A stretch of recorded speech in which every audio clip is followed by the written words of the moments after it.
Hey guys, it's Tim from Mothy Off-Road.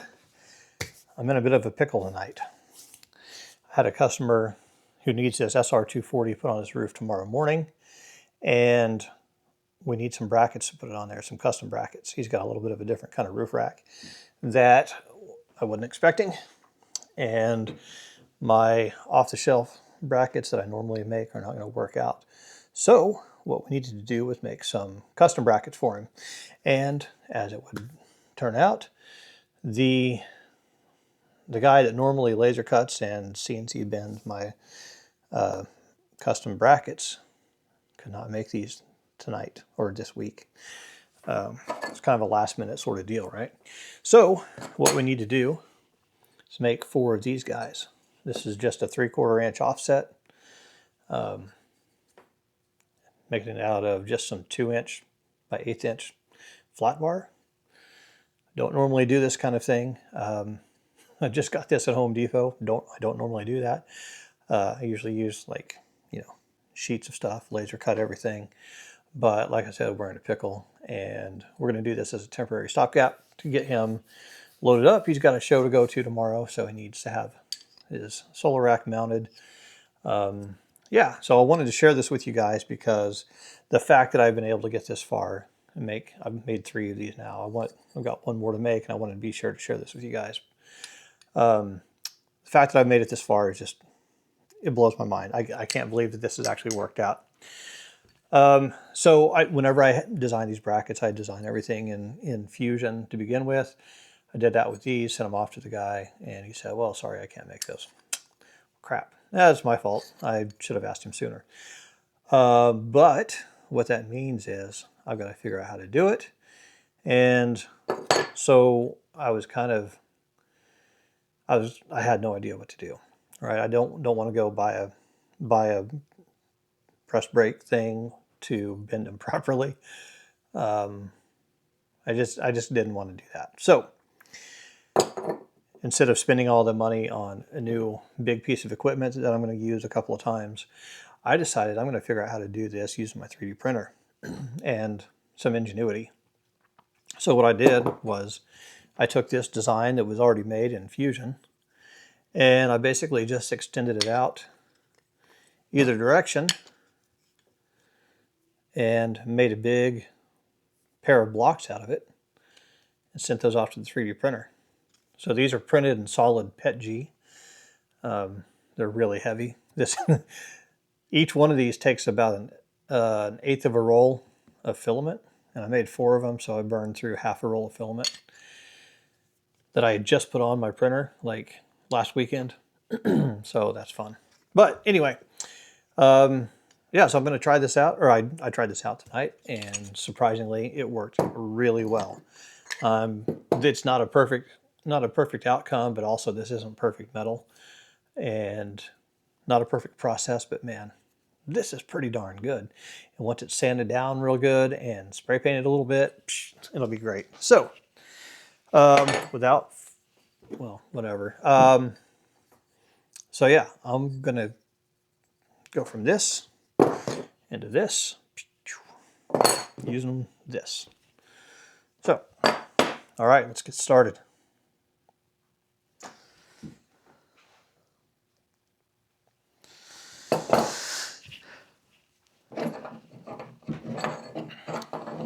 All right, so on these brackets, we've got a long flange and a short flange.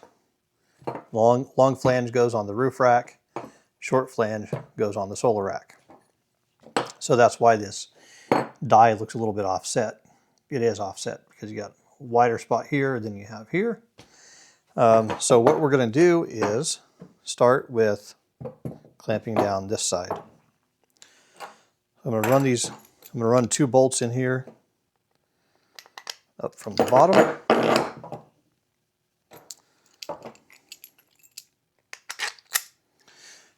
And if you do this, so for this roof rack, this is mounting to the into the crossbars, which are 1 by 2 inch extrusions, like the typical kind that you see on most roof racks. So these holes have to be an inch apart. I wanted to use as big a washer as I could. So So I got these fender washers not thinking that they would overlap, or not thinking about the fact they'd overlap. So to compensate for that, what I've done here is I put just a regular flat washer in there, and then I've got the fender washer on top of it just to make sure that the load's distributed all the way throughout that little washer in there, because we don't want any focused forces on this plastic. It will break through and tear it up, so we don't want to do that, although this is the last one, so it'll be okay. And I've got a whole second set of dies here in case we do break this one. All right, so because this bracket, or this, what do you call it? This plate of metal is longer now than it's going to be after we bend it. Those holes don't line up quite right. They almost do, but they're off by like 1/8 of an inch. That's a 1/4 inch hole. They're off by 1/8 of an inch. In hindsight, I should have made these holes slotted, so we could go ahead and run bolts up through there. But these take 5.5 hours per pair to print, so I'm not going to redo it. All right, so we put the other half of the die on here. See if I can do this where you guys can actually watch. Run that on there. It's going to look like this. Like we'll never be able to get that on there, but I promise. Trust the process. And this is all just 1/4-20 hardware. It's pretty easy to acquire stuff. All right, I'm going to use the driver to begin with. Here, I'm not going to run them down with the driver. It's just to get them on there quicker. Run them on just a little bit, and these are, I use lock nuts, Nylock lock nuts on these just because that's what I had laying around. Probably not the best thing to use, but they're stainless steel, so they're not going to break, not going to strip out.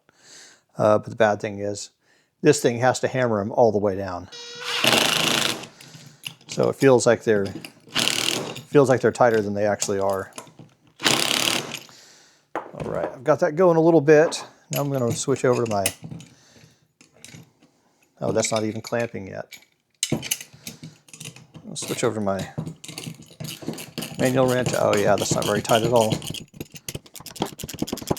Okay, so we're gonna go until we have about 1/8 of an inch gap in there, which that's 1/8 inch aluminum, so we've got as much gap as we have metal. That'll be about good. And we're pretty much there already. Yeah, those bolts aren't even tightened down yet. I think I should have run those in from over here. Yeah, that's what I should have done. So that's got it. That's got those seated a little bit better. Now I'm going to tighten these back up. There we go. Now I'm starting to feel some proper tension. Kind of feels like it's bottoming out a little bit. Okay, cool. So we've got just quite a bit less than 1/8 of an inch gap in there. That's all right. So at this point, because we can't run bolts through the other side on account of it being all crooked like this, plus the holes aren't lining up, we're just going to use these wood clamps. These are just regular old wood clamps I got from Harbor Freight. If you guys haven't shopped at Harbor Freight lately, you're missing out. Okay, so I'm just going to put that right there on the end. Try to get it to keep from squirming too much on me. And that's going to ride up a little bit because those surfaces are not anywhere close to being parallel. And then I'm going to flip it over that way, put this one on in the same orientation relative to me.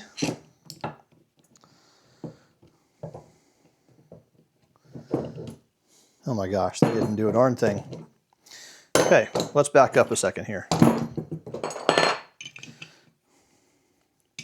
Like I said, I just learned this tonight, so I'm still learning a little bit here. All right, so I'm going to loosen these up just a little bit. Just about a turn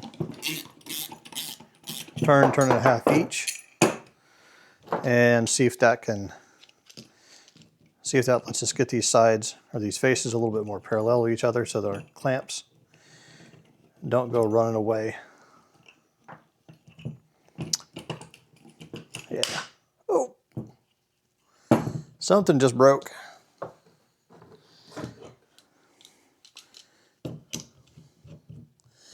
I cracked this earlier tonight, but it's still holding strong.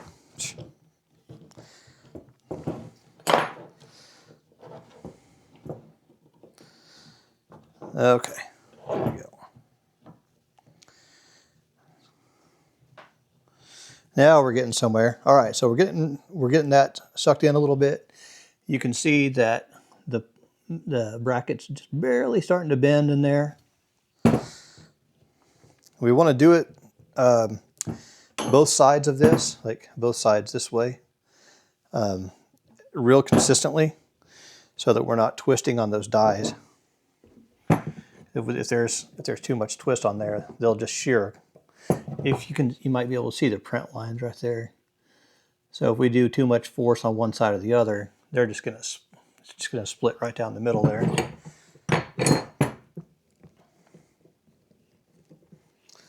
All right, so that's getting pretty tight right there. I'm going to switch back to the bolts, tighten them up just a little bit at a time, about a half a turn at a time.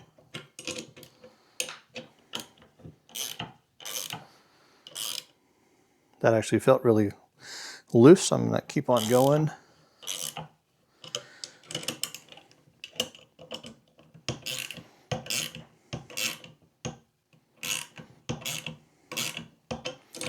And what we're going to do is just keep turning these bolts one side at a time, just a little bit, until we close this gap up, this gap right here.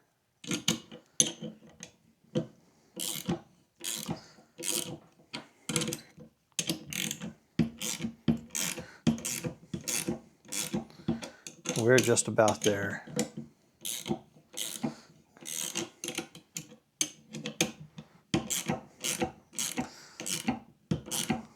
Okay, that is bottomed out right there. So that's as much squeeze as we're going to get out of those bolts. Wouldn't really make much sense to clamp them any tighter. So what we'll do is we'll switch back over to the wood clamps. However, this is kind of awkward.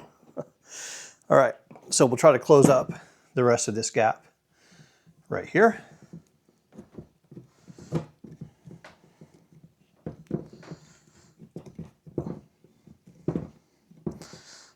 Okay, that is all the way on there. Okay, so those are bottomed out. Those are bottomed out, but we still have just a little bit of a gap in there. So what I'm going to do now is see if I can do this. Nope, that's going to let go too much. Okay, I need another clamp. This is a little bit higher quality clamp here anyway. We might be able to get a little bit more squeeze out of this one, except it's so long. I need more of these short clamps. Okay, so we're going to squeeze this in the middle.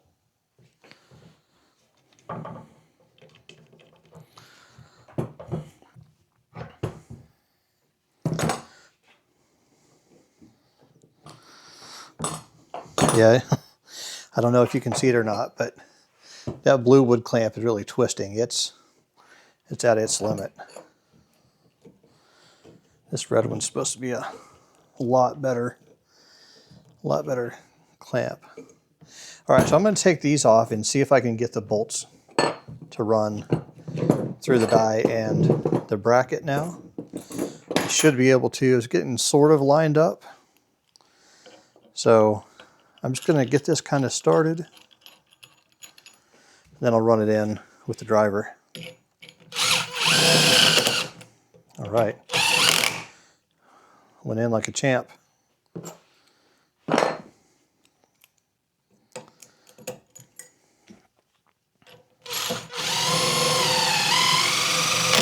Perfect. move those out of the way for now. Get all these brackets out of the way. Okay. So let's turn it over that way so I can get my right hand on it. Go like this, and then we'll go like this.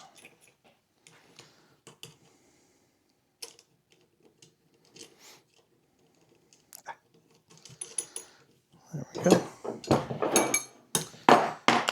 And again, I'm just using this to run it down.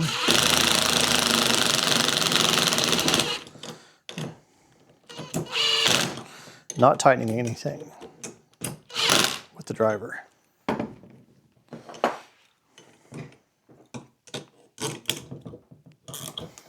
Okay, so now you can see we've got a little gap right in here. We just want to close that gap up.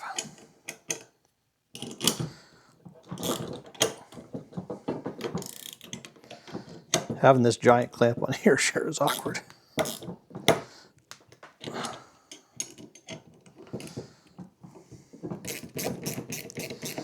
I should have done that a lot more evenly. Oh well. There weren't any loud sounds, so I think we're still okay. All right, sweet. So now, I'm gonna take this clamp off of here. Set this to the side because we don't need it anymore for now.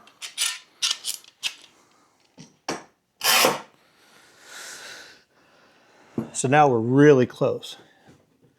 Okay, we got gaps closed up at both ends. We've got bolts going through everywhere. We're in really good shape. There is still just a little bit of distortion. You see how like this side is higher than this side. I don't think I ran into that problem on the other ones. So I think what I'm going to do is put a clamp on here this way. Try to squeeze that together a little bit. Actually, I'm going to use this big red one for that.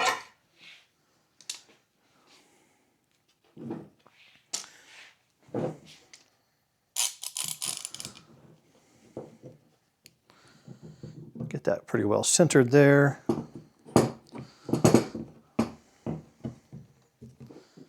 I don't know if this is going to work or not.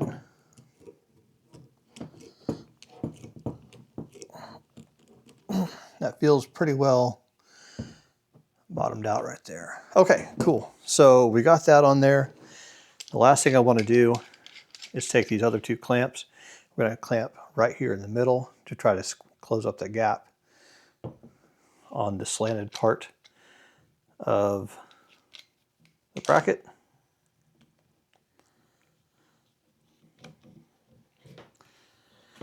Okay, we'll get that one snug down a little bit. Flip it over. And let's see, can we get this? Yeah, we can do this.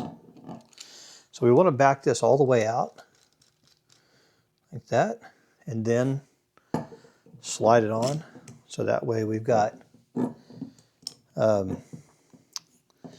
as little of the screw extended from the arm here as possible. Okay, so now we have this big old contraption. Kind of got it a little bit held in place by that red clamp, and we're just going to tighten this up. Squeeze that all together. There it goes. It just closed up a little bit. It's not perfect, but it's a homemade plastic block die, so I am pretty stinking happy with this. All right, and I think that's as much good as we're going to do here.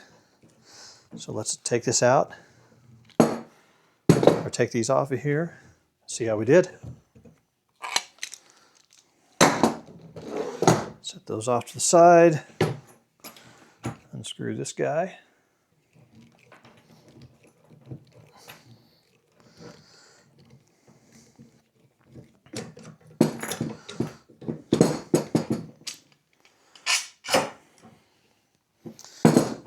All right. And whenever we unscrew these, we want to go kind of slow Want to make sure not to twist anything up too much. Man, that one. This part's really awkward too because this block just wants to roll around all over the place. It's hard to have proper counter torque on the wrenches. I'm actually going to switch over to here first.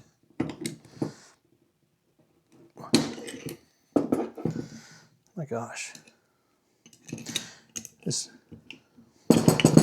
This is probably more frustrating to watch than it is for me to do this. I know what it's like watching somebody fumble with this sort of stuff. Oh, I already did that one.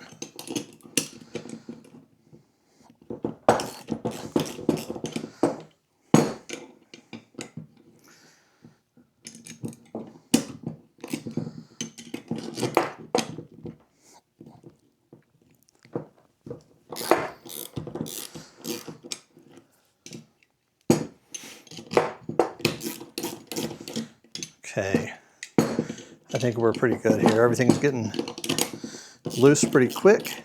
Yep, we're good. I'm going to run these off with the driver here.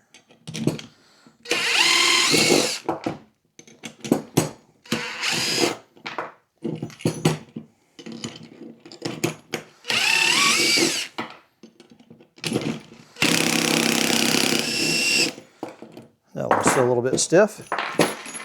Get rid of our washers there. Cool, now we're ready to run our bolts out. Might want to do this a little bit slow.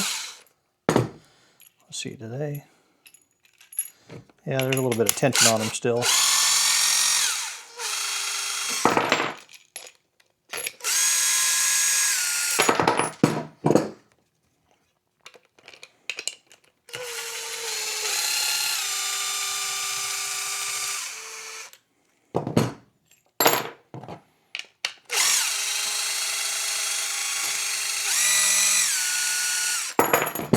All right, moment of truth. Bingo bango. I think that might be the best one. So there you have it, guys. That's how you make your own brackets without a press, without a laser cutter, without special fancy tools. Look at that. Handmade. 4 of them fitting pretty well perfectly together. That amazes me. Cool. Well, I hope you guys learned something tonight. I know I sure did. That was a fun little project. So now I get to do the really unfun part of the project, which is sanding these things down and making them pretty for the customer. All right, cool. Thanks for hanging out, guys.